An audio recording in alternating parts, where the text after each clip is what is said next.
বিসমিল্লাহির রহমানির রহিম। সততা ড্রাইভিং ট্রেনিং সেন্টারের পক্ষ থেকে আজকে আমরা যে বিষয়ে ছাত্রদের সঙ্গে কথা বলবো, তথ্যমূলক চিহ্নগুলি দ্বারা। আপনারা দেখতেছেন এই চিহ্নগুলি দ্বারা আমাদের ড্রাইভিং লাইসেন্স করতে গেলে আমরা অনেক সময় বিভ্রান্তের মধ্যে পড়ে থাকি।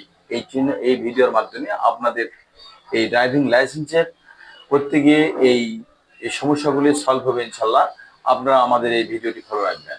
আজকে যে বিষয়ে কথা তুলে ধরতেছি, আমাদের তথ্যমূলক চিহ্নগুলি দ্বারা তথ্যমূলক চিহ্নগুলি আমরা তুলে ধরতেছি আপনাদের সামনে।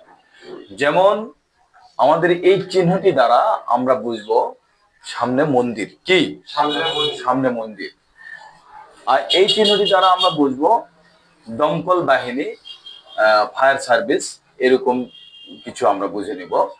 আর আমরা এখানে দেখব, আমরা বাহিরে কোথাও গেলাম, গিয়ে আমরা আসলে বুঝতে পারি না পাবলিক টয়লেট কোথায়, আমরা এই চিহ্নটি দ্বারা আমরা অবশ্যই বুঝে নিব শৌচাগার। এটাকে শৌচাগার বলা হয়। আমরা অবশ্যই চিহ্নটি দ্বারা দেখব।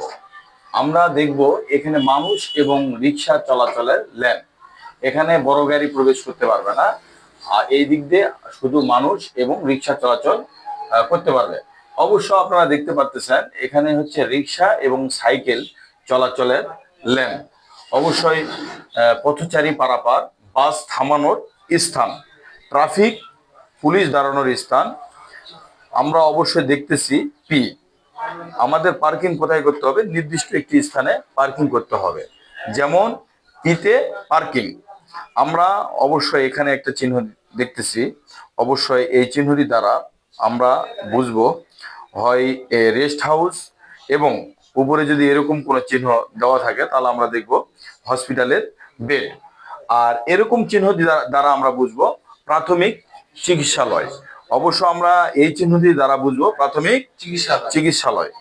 আমরা দেখতে পাচ্ছি আমাদের মুসলিম কান্ট্রি বাংলাদেশ। অবশ্যই আমাদের এই চিহ্নটি দ্বারা আমরা বুঝবো যে সামনে মসজিদ কোথায় আছে। আমরা অবশ্যই এই চিহ্নটি দ্বারা আমরা বুঝবো। এখানে দেখা যাচ্ছে কি বনভোজন এলাকা, অবশ্য আমরা এই চিহ্নটি দ্বারা বুঝবো। আর এইটি সংযোগ, ভিতর দিয়ে রাস্তা শেষ। অবশ্য তথ্যমূলক চিহ্নগুলি আমরা আপনাদের মাঝে তুলে ধরেছি। আশা করি আমাদের এই ভিডিওটি দেখে আপনারা তথ্যমূলক চিহ্নগুলি বুঝতে পারবেন ইনশাল্লাহ। এই বলে আমাদের কথা এখানে শেষ করছি। আসসালামু আলাইকুম, আল্লাহ হাফেজ।